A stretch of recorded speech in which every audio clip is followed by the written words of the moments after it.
So before we get started, I just want to say one quick note. You might hear my son already talking in the background. He's my 3-year-old, and he's just watching some educational TV in the background as I do this webinar. So thank you for bearing with me on that. And you never know, he might make a little celebrity appearance during the webinar.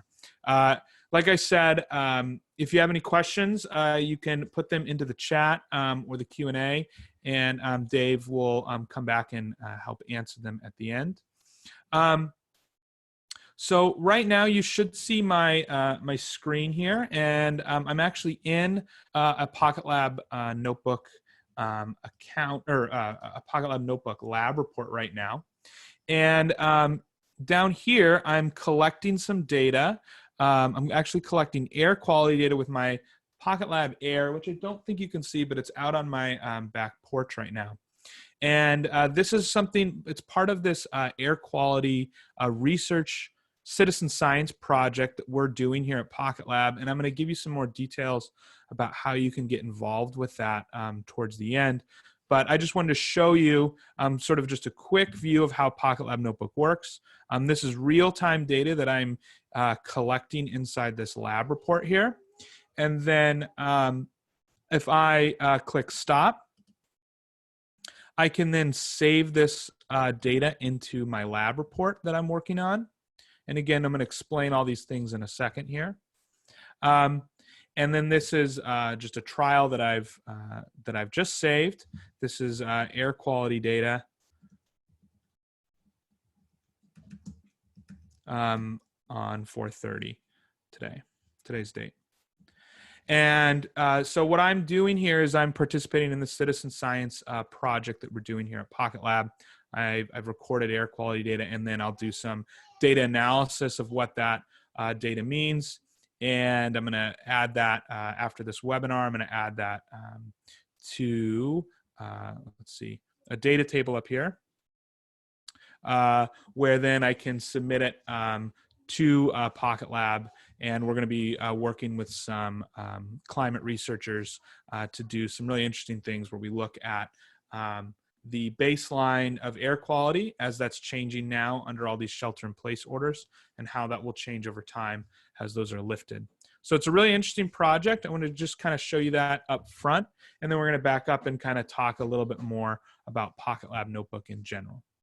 So thanks for bearing with me on that as I was kind of working through those technical difficulties there. Okay, so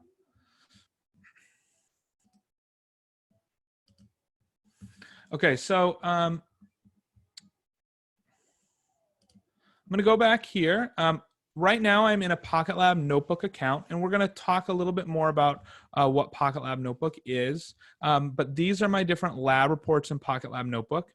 And actually, I'm going to do my presentation that I'm going to do is actually today is going to be from what are called lab reports. So if I click on this lab report here, PocketLab Notebook deep dive webinar, that's what we're working on. That's what we're doing right now.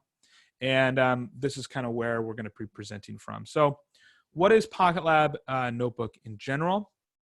It is a digital lab notebook for online science labs. And so you can use PocketLab Notebook in the classroom for students to investigate scientific questions.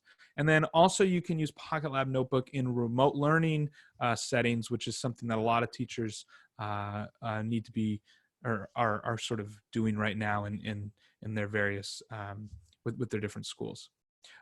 This entire presentation, like I said, is done in PocketLab Notebook. And so at the end of this webinar, you're going to get a video of the presentation, and you're going to get a link to this lab report itself so that you can click on all these links that are in this presentation and get a copy of it that you can use in Notebook. Just a quick overview of our agenda for the webinar. We're going to talk about the mission of PocketLab. We're going to do a quick overview of the different sensors for PocketLab and talk about the basics of Notebook. We're going to talk a little bit about how you can access your PocketLab Notebook Pro account, a free trial of that. And then we're going to talk a little bit about assigning lab reports to students. using the PocketLab Notebook resources. And then we're gonna talk, I'm gonna show you how to create your own lab report that you can assign to students. And then we'll talk about this project Blue Sky Zero, which is what I was showing you at the beginning, this sort of air quality citizen science project that you and your students can get involved in. So what we do at PocketLab, we believe science and authentic data collection should be fun and engaging and accessible for all students. And so both our PocketLab sensors, which you'll see here in a second, and our PocketLab notebook software is designed to be accessible to all students, but also to be a powerful tool for science learning. PocketLab, we try to make things simple but powerful. So, you know, a third grade student can investigate questions like what is the air we breathe, and a college student can investigate things like moment of inertia of complex geometries. So we try to span that range for students. And PocketLab Notebook, it works with any device. So you can use it on your Chromebooks, Mac, Windows 10, etc. So anything you have. I'll just do a quick overview of the sensors. So this is PocketLab Voyager, and it's great for doing physics, physical science, chemistry, engineering, all different types of science labs in those subjects. And so just with PocketLab Voyager, you can measure acceleration, position, velocity, magnetic fields, rotation, all kinds of stuff. And just as a quick demo, the way PocketLab Notebook works, I'm in a lab report right now, and I can just, this is sort of a document that you can create in your notebook, and I can just connect to my PocketLab right in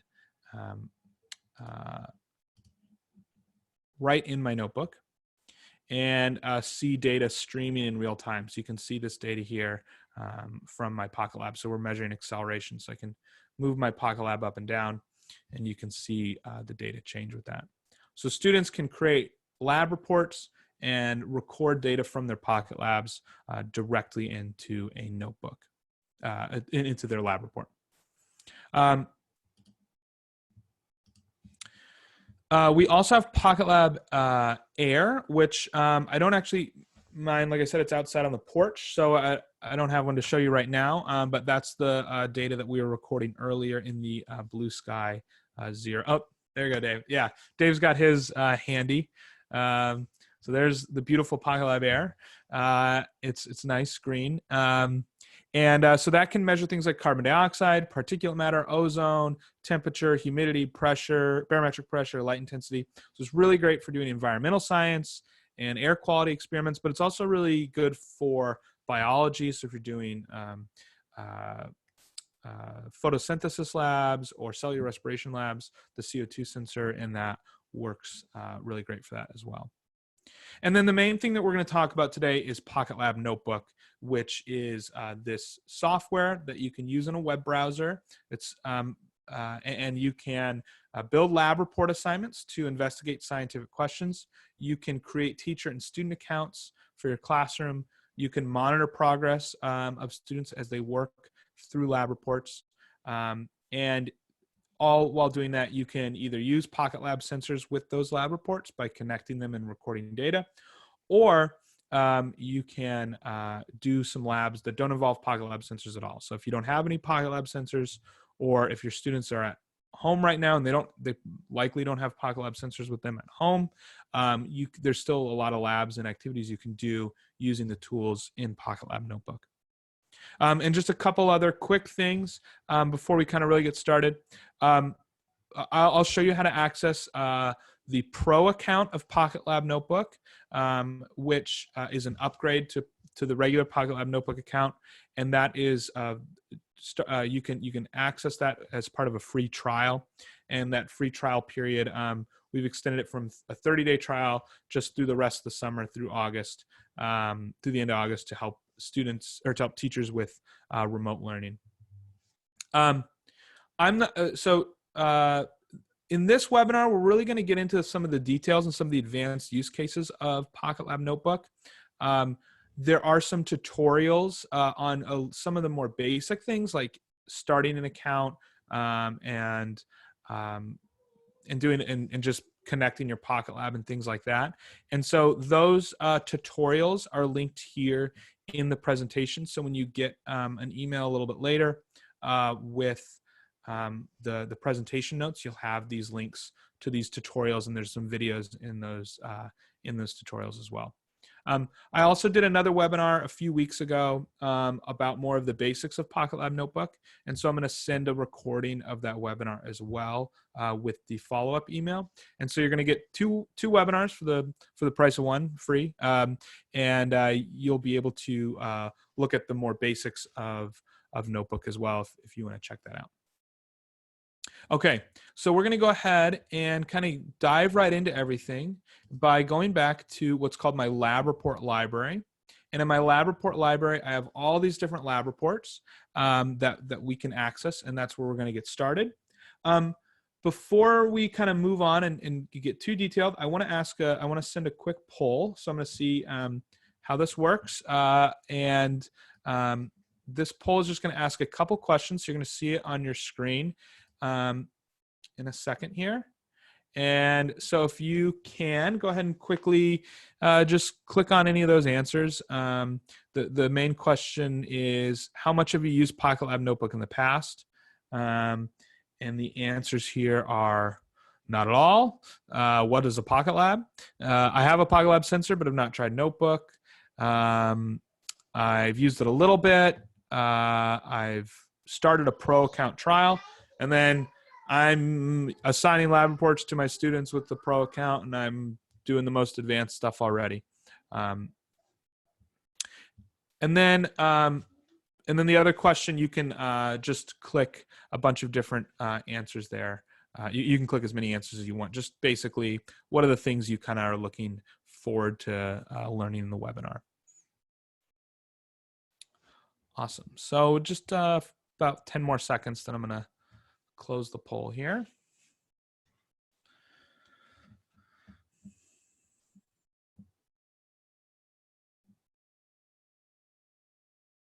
Okay.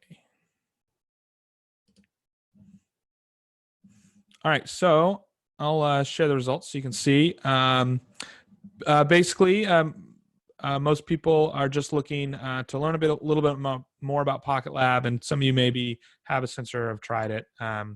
And then we're going to talk a lot about what PocketLab Notebook is and what it can do, and show you some other basic features of that. So thanks for answering those questions real quick for us. Okay, so I'm going to start. I'm going to start by showing you how to start your free notebook trial. So to access PocketLab Notebook, you're going to simply go to, actually, let me show this on, sorry. You're going to see another web browser here. If you go to just the PocketLab.com/app, you're going to come to the home screen of PocketLab Notebook. And in the upper right-hand corner is a button that says Login. If you click Login, there's a button down here that says Sign Up. If you haven't created your free notebook account, you can click Sign Up, and then it's just going to, you just have to fill out a few fields for your profile and create a password, and you've then created a PocketLab Notebook account. So, and again, in that, there's some tutorials in that presentation, which will go into a little more detail of that. So once you've created your PocketLab Notebook account, it should look something like this. And if you go to your lab report library, you'll see any lab reports that you've added into your account. And these lab reports I can use as an individual, like that citizen science one I was working on, or and I can record my data. I can keep track of my data in these lab reports. But if I want to use a PocketLab Notebook with my students, I'm going to need to upgrade it to a PocketLab Notebook Pro account, which is free, and it's really simple. You don't need to added credit card information or anything like that, you just start your free trial by clicking a couple buttons. So I'd encourage once you sign up for PocketLab Notebook, once you get that account signed up, go ahead and upgrade to the free trial just to check out, so you can check out all the features of it. And again, those free trials last to the end of August. So the simplest way to do that is just over here where it says classes. If you click on classes, you have to have a pro account to use the classes feature. So you'll get a pop-up, and then there's a big button that says start free trial. If you click on that, it's going to start your free trial. Now it might take a second to just load here as it's switching over your account. And it's also creating an example classroom for you with some example students so that you can check out a bunch of the features. So that's what it's doing right now. So it's taking just a second here to load. Okay, so now this is my classes page in PocketLab Notebook, and you're gonna see this thing that says example classes, example classroom. And so if you click example classroom, this is what a classroom would look like, although likely you have more than 4 students in your class. Wouldn't that be nice? But probably more like 30. And so here is your class roster. And it's real simple to add students. You just click the add students button and you can just type in their names or their usernames. And then up here is your lab report assignments that you have assigned to your students. And we'll go over that in a little more detail in a second. If I click on this, we're going to see an example of a lab report being used by students and how the teacher can check that out. So right here, this is an example lab report of an investigation where students measure how the surface temperature of objects changes depending on what color it is when it's out in the sunlight. And so here I've assigned my students. These are my 4 students in my class: Albert, Catherine, Marie, and Thomas. And I've assigned them into 2 groups. And you can see actually here, this is actually the progress of their lab report. So you'll kind of see what this means in a second. But this little dashboard, I can see that these little sections of the lab report, that group 1 is a little farther along. These are all the sections that they've completed, and group 2 hasn't really gotten started. So at a quick glance from this page, you'll kind of see the students' progress as they work through these lab report assignments. And then if I click this button, See Lab Report, I can actually go in and look at the lab report that the students have been doing. So this is actually a little video that shows you how to assign lab reports in your class. That's up there at the top because it's an example. But you can see the students went through as they finish different sections of the lab report. They click this button, Mark as complete, so you can then see their progress in that dashboard.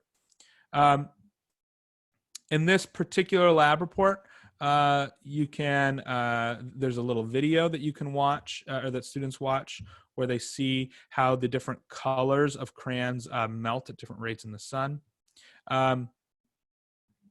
And then down here, you can start to see when you created this lab report as a teacher, you added these questions here, and then you can see the students responded to those questions here in that little card. Here, Albert wrote a hypothesis for the group. And then I'll just go down here. There's a little there's a lab procedure which explains how to collect the data. And then here you can see this is actually the data that the students collected. And so this is the temperature of the piece of black paper in the sunlight that they collected, and they used a PocketLab temperature probe. And as you can actually zoom in on that data, you can do data analysis of it. The students can do data analysis of that data. And so you can interact with those graphs that are in their assignment in their lab report. As a teacher, you can also add comments. So you can add a comment to any section of the lab report and give them feedback or tell them nice job, or ask them to do something differently and try again. And so the students will then see those comments. And then at the bottom, there's a data table that they filled in for some data analysis. They created a bar graph, and all these things are features that you can do really easily with the tools here in PocketLab Notebook. And again, I'll show you a little bit more how to do that in a little bit. So what does this look like from the student perspective? How does this assignment look for the student when they log in? So I'll show you what it's like to log in as a student and what the students need to know to log in. So if I go back to this classes page, what the students will need to log in, so when you create student rosters, it creates student accounts for your students to use. And what the students need to log in is a class code and their username, and then a student code, which you actually have the option if you want to enable what's called a student code, which is essentially a password that we automatically generate for them. So to see the things that the student needs to log in, there's a button that says student codes. If you click on it and click show, this is what you'll see, and you can then send these student codes and class codes to the students for them to use to log in. And I'll bring this back up in a second, but you can also download a CSV file of those student and class codes. So if that's easier to send to the students, especially now if you're thinking about doing some remote learning using this with your students, or just thinking about it for the fall, you can download a CSV file of these class codes, and that may make it easier for you to distribute to your students. But so I'm going to log in here as Albert. This is the class code. So the class code, you notice, is the same for everybody in the class, and the student codes are sort of unique. They are they're kind of like a password. You don't have to have a student code. You can toggle that option off when you create your class.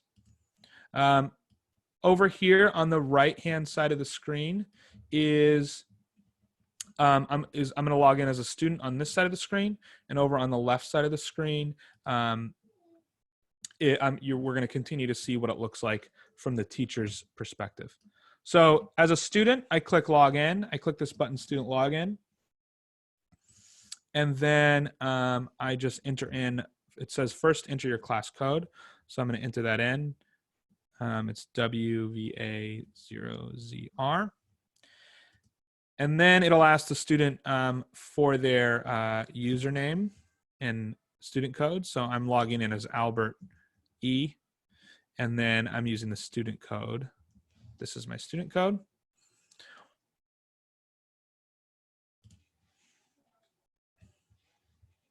And for those of you that you might ask, do we have an integration with Google Classroom? We're in the middle of developing that right now. So it'll be ready likely fairly soon. But when that's ready, you would just be able to, if you want to use Google Classroom, you'll be able to just import your rosters from Google Classroom, and the students will be able to log in with their Google Classroom accounts.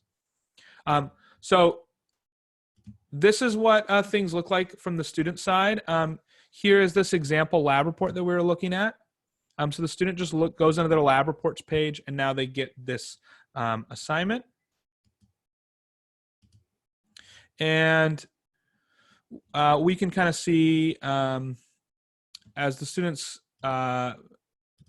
maybe watch a video, they can click those mark as complete buttons, and you'll see on the left-hand side as they click mark as complete, eventually those things will pop up and on this dashboard over here to show that they've done them. You can and then down here you'll see there is a comment that the teacher left. That was the comment that I just left for the student, and the students can go down and let's see, find a question card here. Past it.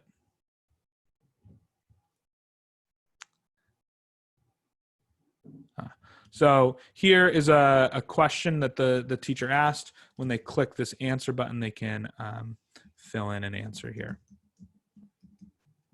The students can also create their own text cards and write in their own observations if they have them, or work on the lab report that way.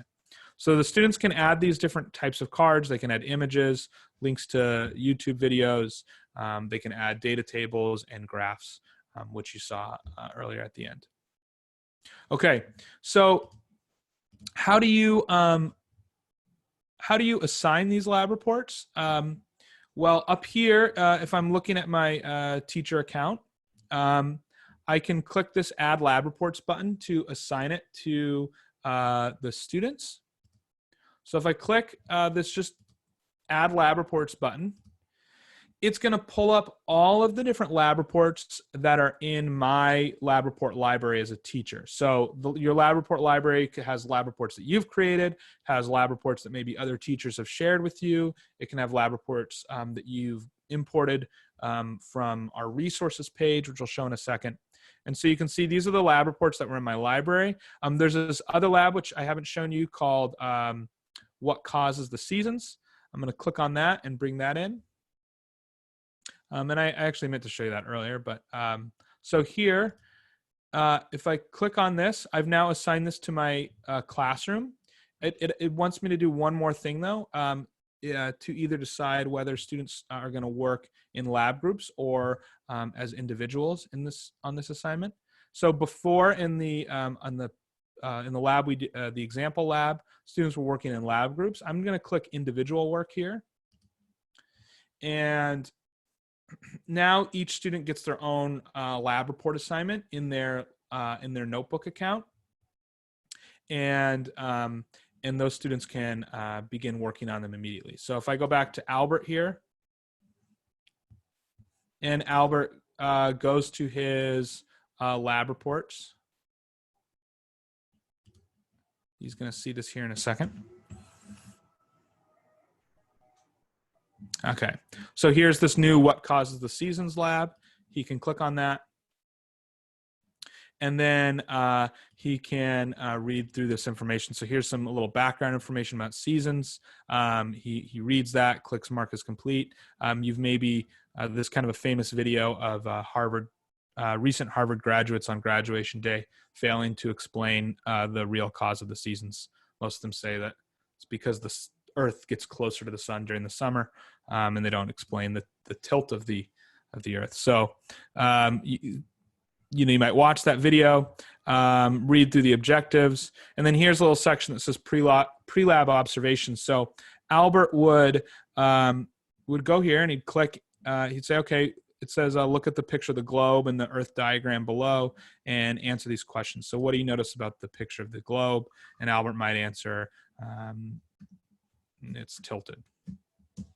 Or you might elaborate a little bit more, but he can sort of answer these questions within these question cards. And then you can see the progress of Albert here. And if you click on that, you'll see as a teacher, you can go in and see Albert's answers and give him some feedback.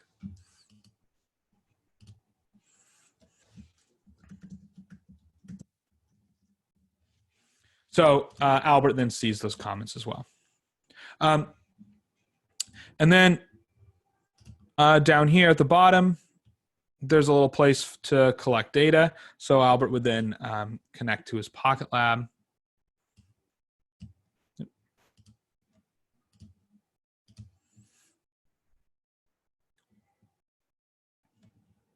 And in this experiment, he would look at light intensity and temperature, and he can record some data to investigate this question, save it right into his lab report, name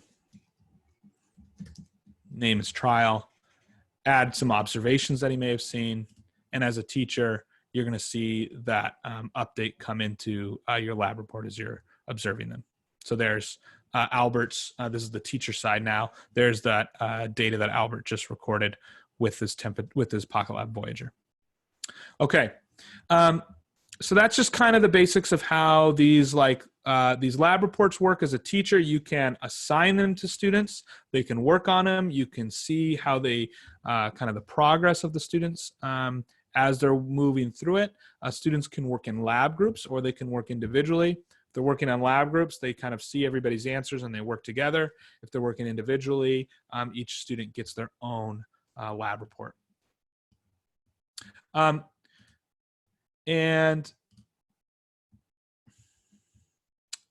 how do you create these lab reports in the first place, and where do they come from? So let's go back to my lab report library so we can see that. So these are all the lab reports in my library that I have as a teacher. And how do you add more lab reports to your library that you can use in your classroom? So there's a couple of ways. One is you can go to our resources page, and if you click on resources, you're going to see there's a bunch of different lab reports that we're adding every week that you can use in your classroom. So this was that What Causes the Seasons lab. Here's the Blue Sky Zero, that environmental science lab that I was doing earlier. These are the tutorial labs. So these help you get started, just kind of give some video tutorials and help you with the basics of using PocketLab Notebook. So those are there as well. And here's one that's interesting. If you were in the last webinar, we talked about this. This is a lab report about the 1918 influenza pandemic and the importance of social distancing. And if you want to use that lab in your classroom, you click on it. And then you'll see a read-only version of the lab. And what's great about this lab, it doesn't require a PocketLab at all. We've included the example data here, which shows the difference in death rates between Philadelphia and St. Louis during the 1918 pandemic, and how Philadelphia did not put in social distancing and they held a parade, and et cetera. It's explained here in the lab.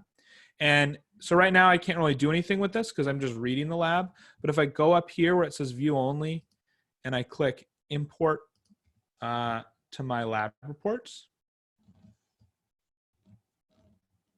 now this lab is in my lab report library, and now I can edit it too. So this is my copy of it. I can add my own additional content. I can add with these little buttons here. I can add more background information if I want. Add an image, etc. So once you have a lab report from our resources, when it's in your lab report library, we like to call it remixing. You can remix these labs, edit them, delete things, do whatever you want before you assign it to your students, so you can make it your own as well, or just send it as is. And then actually I can assign this lab right from here. I can actually click assign to class, and it'll show me what classes I have in my classes page, and I can send it to my students right from there as well.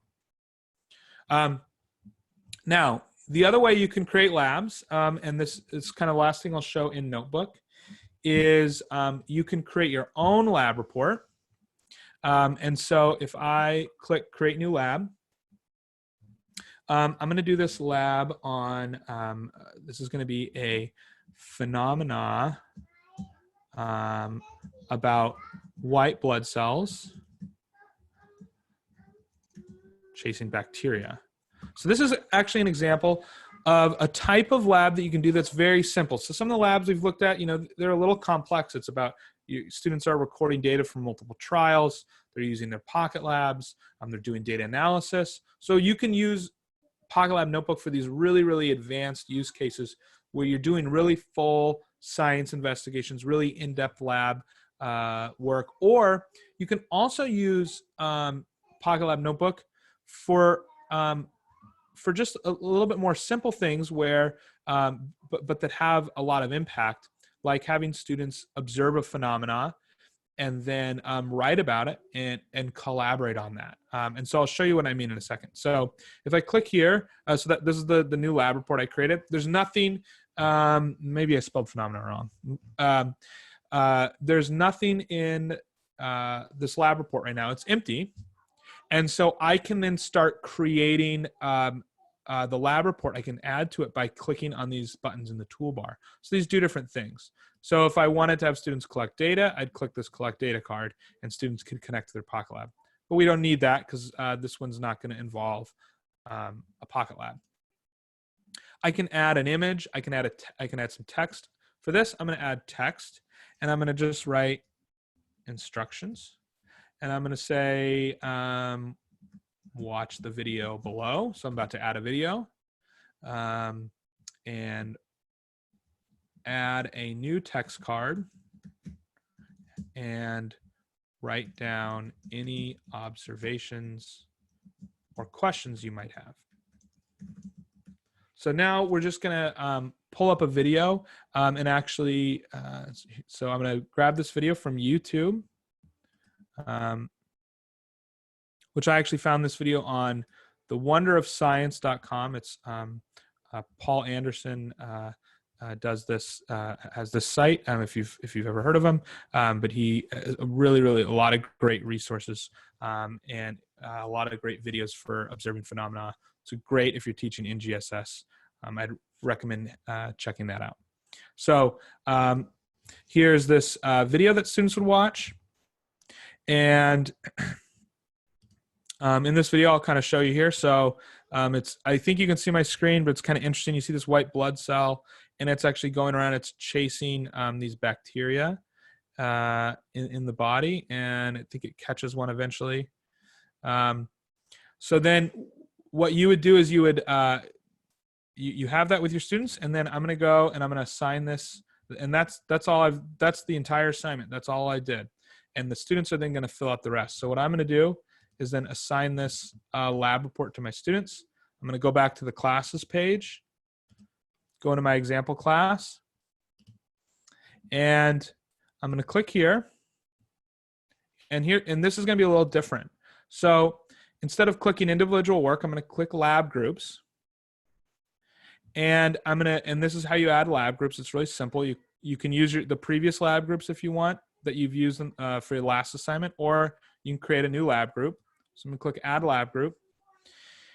And I'm going to put every student in my class into one lab group. And the reason I'm going to do that is because now every student will be able to work together on the same lab report. And so for something like where you're just observing a phenomena and and students are just writing down their observations and asking questions, this can be something that would be really cool for students if they could see what other students in their class observe, or what other questions other people come up with, and maybe that will spark some curiosity or some different ideas with them. So in this lab report, it's a little different. There's only one group, and every student in my class is in this group. There's only 4 kids here in this example, but you could put 30 students all in the same lab group, and all 30 students can then work in the same lab report document. So let's see kind of how that works.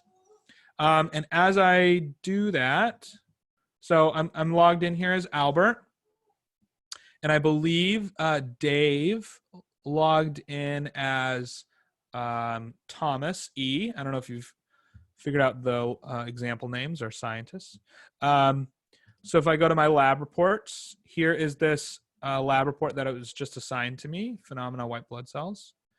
And as a teacher, I'm back as a teacher here. I'm going to open this up so I can see what students have been doing. And I'm going to go over here, and here's Albert. And I read the instructions. Okay, watch the video. Okay, I go ahead and watch the video. And then I can go down here and I can click text card. And here's Albert, and I'm going to write down my observations and questions. And I'm going to say, I watched that, and one question that came up to me was how do the white blood cells follow bacteria? Because that's kind of interesting. How do they actually follow the bacteria around? Now, you'll see here from the teacher, Albert's card popped up, and his answers there will pop up in a second. And I think Dave is working on it as well, so you may see Thomas's questions pop up here in a second. I don't know if I got you. Actually, Robbie, I logged out. Oh, okay. Never mind. I can I log only back in showed if you the have the. class code and the student code very quickly for Dave, so he may not have caught it. But if Dave or your other students were remote and they could all be logged in and they could all watch the same video together and be working in the same lab report and be adding those their observations as well. So here's an example of, you can find a YouTube video of something that's really engaging, something to do with science, something that students can observe and make observations and ask questions about, and then put that video in there and just ask them to write in their questions. And that's just a really simple assignment that you can do in PocketLab Notebook. And you can build up from there all the way to some of the more complex use cases where students are doing multiple trials, doing data analysis within Notebook, etc. So that's basically it. I'm just going to show you the last, go back to my, I'm going to go back to this, where was it? The webinar presentation lab report here. And down at the bottom, I just want to show you a couple things. To start your free trial, you go to the PocketLabNotebook.com/app, click on the classes page, click start free trial. You'll have that same example classroom in your classes account that you can play around with. You can create rosters and things like that. It's fairly, if you just kind of play around with it, there's a lot you can learn that way. But then there's also on the resources page, we have a lot of tutorial videos to give you more details and get started. But any questions, email support@thepocketlab.com, and I answer all those questions. I read all those emails, so you'll be asking me those questions. So if you say, Robbie, I was on the webinar earlier, I had a question about X, Y, or Z, I can help you with that. And I can also do video calls to help you get started as well. So just let me know how we can help.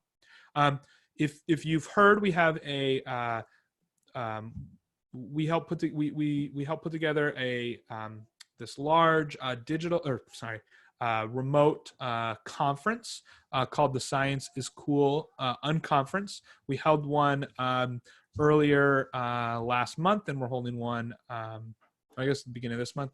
We're holding one May 21st. So there's a link there to sign up and to learn more about it. And there's going to be about 10 different speakers, all about all about best practices in remote learning settings. So it's we've got some great keynote speakers and things like that. So be sure to check that out. And then you can follow us on social media and stuff. And we're going to be doing a lot on Twitter with the Blue Sky Zero project as well. So, and if I meant to go back to that and talk a little bit more about that, but we don't have too much time. If you go into the resources page on PocketLab Notebook, you'll see that lab report that you can add to your account and get started if you have a PocketLab Air and if you want to be part of that project. Okay, if there's any questions, feel free to log off if you need to and get going. But anybody that's got questions, let us know, and Dave can kind of send me sort of the Hey, Robbie, Robbie, thanks. This is fantastic. And there were some really good questions. I typed a couple answers in, but there's a couple good ones that I think would be good for you. Yeah. So one question is, this is from Daniel. Do students see each other's answers to the questions? Yes, if they are in the same lab group, they do. If you assign them the lab reports individually, they don't. So just be aware of that. If you want students to work in groups, right now they do see all of all of each other's answers. So there are a few kind of workarounds that you can do if you want students to work together on some parts of the lab and work on their own in other parts of the lab. There's a few little things that you can do where you just create two lab reports, and one has the first half and the other has the second half, and you make the first lab report you send to students in lab groups, and the second one you send individually. I mean, so there are a few things you can do if you really want like students working together on part of the lab and then students working on their own on the other part of the lab. There's a few kind of tricks like that you can do. But if they're in a lab group together, they can see each other's answers. So we kind of recommend that in that case, they're sort of working collaboratively. The answers kind of all count together as a group. So yeah, but you can also always assign lab reports individually, and then they don't see each other's answers. Great. You answered another question, which is, can lab reports be for individuals or groups, which is basically yes. Yeah, either one. There's a great question about integrations with Schoology. And I mentioned that we're looking at all, Schoology, Yeah. Clever, Google Classroom, but do you have some comments on, priority or order on that? Yeah, so that's a good question. We haven't started an integration with Schoology. We certainly want to do integrations with Google Classroom, and then Clever, and also Microsoft, and the exact name of that escapes me. Whatever it's called for students and teachers, and also Schoology. So right now we're in the midst of working on it for Google Classroom, and then after that we're going to start on the other integrations as well. So down the road, yes, but it's Google Classroom will probably come first. Great. Somebody asked a question I'm not sure I fully understand. I don't know if she's still on. This was from Shannon and the Pandemic Lab. So do you need an account to access that? No. Well, you can all these lab reports you can view even if you're logged out, and if you log out, you can still go to our resources page and find these lab reports, and you can view them. You just can't really interact with them. You can't like edit them, or you can't assign them to students or things like that unless you're logged in to your account. So and there are two versions of the of a PocketLab Notebook account. There's PocketLab Notebook and PocketLab Notebook Pro. And PocketLab Notebook is kind of just for individuals. You can log in, you can record and save your data, you can create lab reports, you can view these lab reports, you can edit them. But once you want to start assigning them to students and creating student accounts, then you would upgrade to PocketLab Notebook Pro, which is also free right now. So so the answer is yes, you can view it. If you're not logged in, if you don't have an account, you can view that lab. There's a link to it. You can just view it in a browser, but you just can't really interact with it unless you're logged in. And then on the, this is from the same person. So I hope I'm getting the question exactly right. So when the teacher makes a comment, or the students make a comment, I think that's a good way to ask it too. Can you see who's making these comments? Good question. Right now, only teachers can make comments. So the students can't make comments over here. They can respond with there are what are called question cards, and in a question card, students can write answers to those questions, and you will see which students it shows what they're. It will say the name of the student and have a little avatar for them, and it'll show you who wrote it. Comments though, where you click on the comment and add a little comment to the side of those cards. That's right now. It's only something teachers can do. We do want to add that feature for students, but we want to kind of do it in the that'll be just a feature down the road. But right now it's just from students. So there's okay, great, Robbie. There's while you're doing that, there is a couple questions about pricing. So you mentioned it's free. So you're offering this free because people are stuck at home, presumably for the rest of the year, or rest of the school year. Is it too early, or are you ready to talk about pricing in the fall for classrooms? Yeah. So right now the price is $150 for the class, or for a teacher for the whole year, so the teacher can have as many classes as they want on that. So if a teacher has 5 sections of physics or biology or whatever, if you're a middle school or high school teacher, you can have a bunch of separate classrooms, and that's all under the same price. And then, or if you're an elementary school teacher, you may only have one class. Maybe you have another class for an after school program that you're doing. So yeah, it's just per teacher. It's $150, and then you get as many students and as many classes as you want, and that's for the entire year. Yeah, and then but like I said, there's a free trials to the end of August, and if you don't start your free trial now, if you wait till after August, you can still do a free trial. It'll just only be 30 days as opposed to the next few months. So yeah. So great, Robbie. That's great. Thanks. There was an interesting question. I think a couple teachers chimed in that students struggle with graphs. So the question was, is there any point in the notebook where students have to create their own graphs? Yes. And, it's harder for younger students to do that. So you might want to explain how that all works. Yeah. So that's a great question, because we've actually, graphing is really difficult, especially for younger students, but even for high school students. And so we have some graphing features that we've actually designed to try and make graphing easier and sort of, especially kind of like digitally. If you're asking students to create graphs in Excel or Google Docs, it can be really complicated. It kind of a lot of it gets away from basic things like, how do I label which axis and how do I make a legend or a key or things like that. So when the PocketLab connects and you're collecting data from PocketLab, that's one type of graph. But then also we have, there's this data analysis button here that you can see. If I click on that, you can select bar graph, data table, or scatter plot. So if I click bar graph, for example, this is just it creates a bar graph automatically. It's got just some default values in there.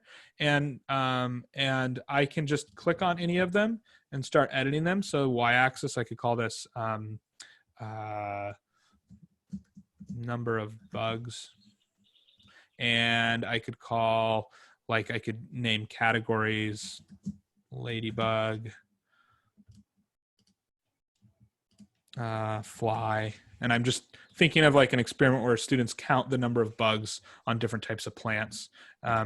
And so the idea is that the graph is already there, and they just have to click and name the labels, which is a lot about, when you're teaching students to graph, a lot of it is about identifying the different features of a graph and what those features should be named, sort of based on the data that you're looking at. And then to change those values, you just click on the bar graph and you just type it in. So, and a lot of times in Excel or Google Docs, if you're trying to you have to create these tables and then generate these charts from there, and it can be really confusing and tricky. So we've tried to make some of the graphing features similar to how it would feel if you were just drawing it out in your lab notebook. So this is one way that you can just create really simple bar charts. You can also do scatter plots as well, and you can just input the data, and you can see the graphs and stuff change. And then students can also just create simple data tables as well, and they can just type that stuff in. So that stuff is there for you if you want to use that. Another really simple thing is if students draw out a diagram or draw out a graph or something like that on a piece of paper, students can take a picture and add it with this image feature. So if you click on image, you can just add an image from your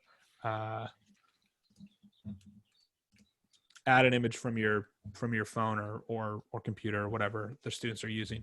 And so this is just of a random diagram here, but if students actually draw stuff out on paper, they can just hold up the camera on the computer, take a picture, and then it's in their lab report. So You don't have to use these graphing features if you're teaching something a little more, something that lends itself to drawing it out or whatever. Oh, sorry, Robbie. Yeah, that's it. There's a couple other quick questions here. So one good question was about site licenses. Have you thought about that yet, or is it too early? We don't have, so I would say if you're interested in a site license, like for the entire school, so that so you wouldn't have to pay for each teacher individually and do like a site license for the school. We have some options for things like that. It's not on our site, so you would just want to email us at either sales@thepocketlab.com or contact@thepocketlab.com or support@thepocketlab.com. We get all, any one of those, and we can get you a quote and talk to you about your specific school and your site license. But yeah, that's something that we can definitely do for schools that are interested in that.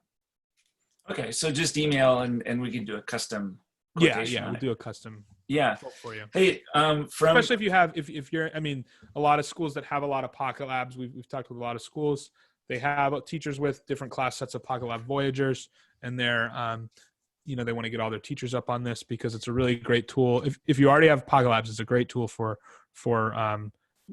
really getting the most out of those devices. And then even if you don't have Pocket Labs.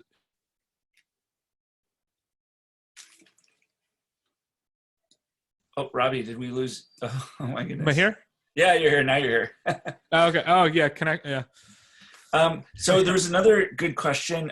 So if you have an account and you have a lot of data and then your license expires, what happens to the data? Do you lose it or what? Good question. No. So let's say you start a free trial and you use it with your students, or maybe you don't use it with your students, but you play around with it and you create a bunch of stuff. Or you use it with your class. And then if the trial ends and your account, what happens is your pro account just gets converted back to a regular account. And so you might not, if you tried to click on the classes, you wouldn't see that. But if you reactivated your account, if you reactivated your pro account, all that data is back into your account. So it's actually all still there. It's just kind of hidden. So you would be able to. So no worries. Don't let that hold you back. If you want to try it out free and you really actually want to try it with your students, go for it. And you don't.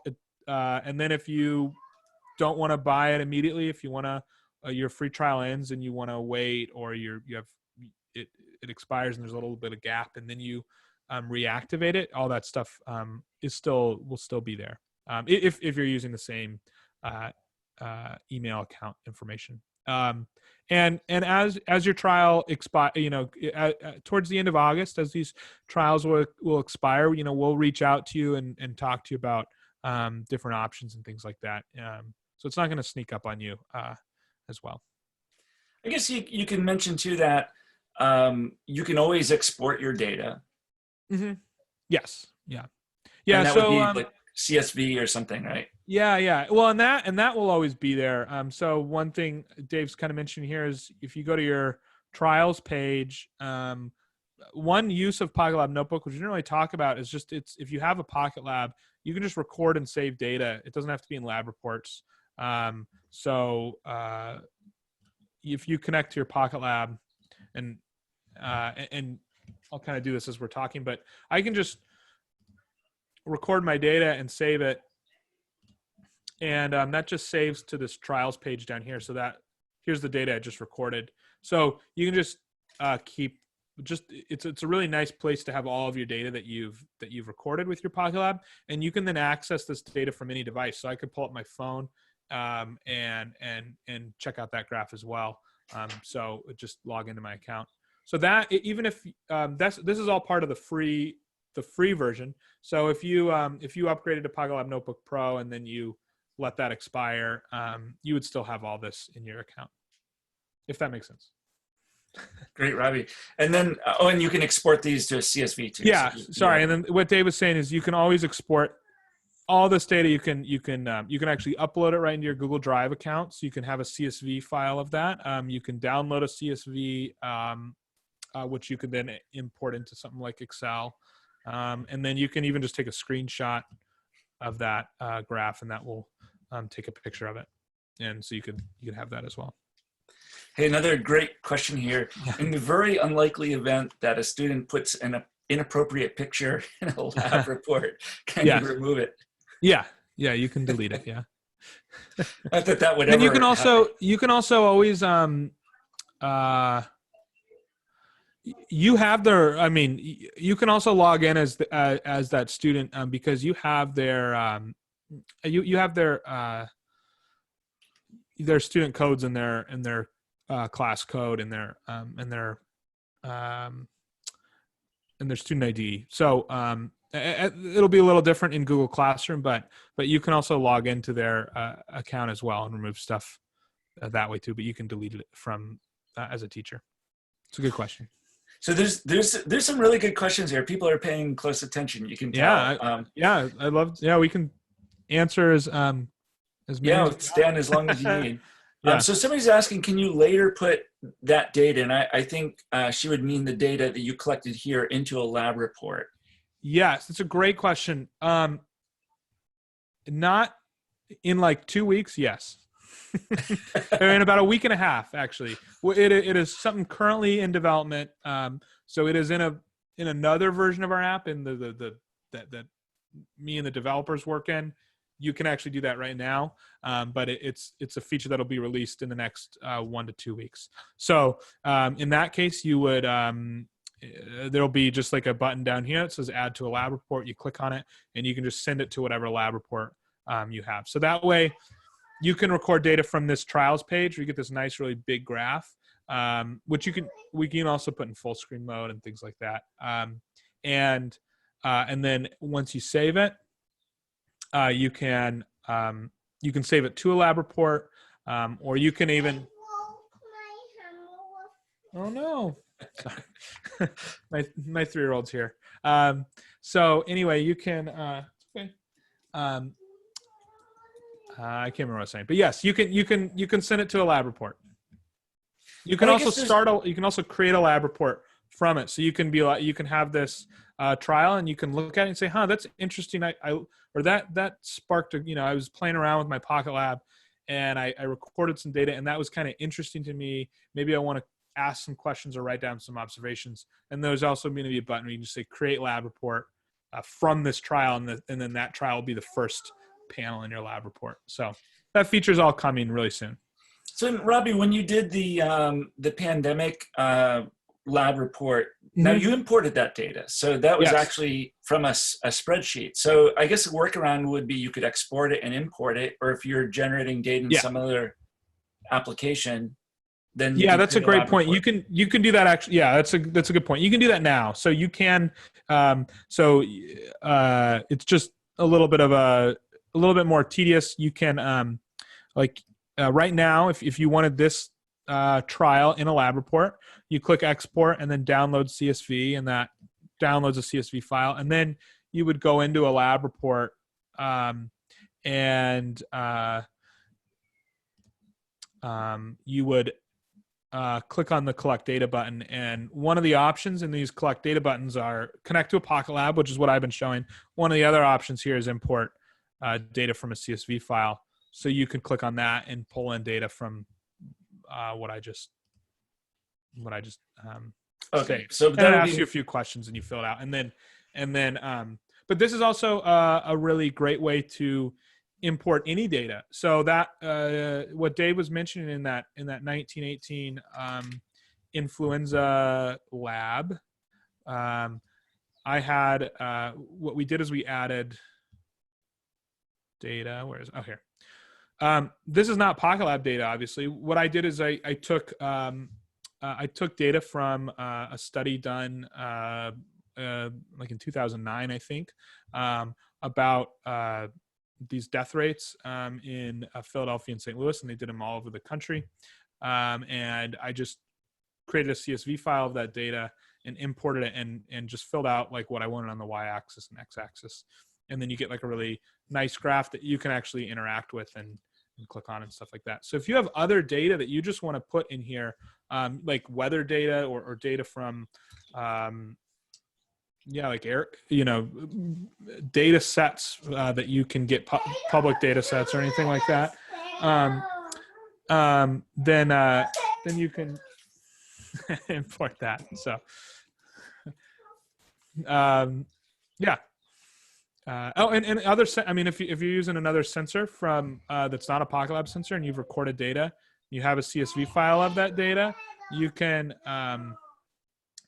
import that data into Notebook as well. So it doesn't have to be a PocketLab sensor. It could be a sensor from another company or, yeah. Robbie, there was one last question we didn't get to, and I don't know if the person is still on, but they were asking, the progress bar is thin and it's hard to see. Could it be thicker? Yeah, that's a good. We have that too. We have some mock-ups of some new designs for that. So it's pretty thin. So, and the dashboard will probably see a couple design changes to make it look a little prettier and a little easier to read.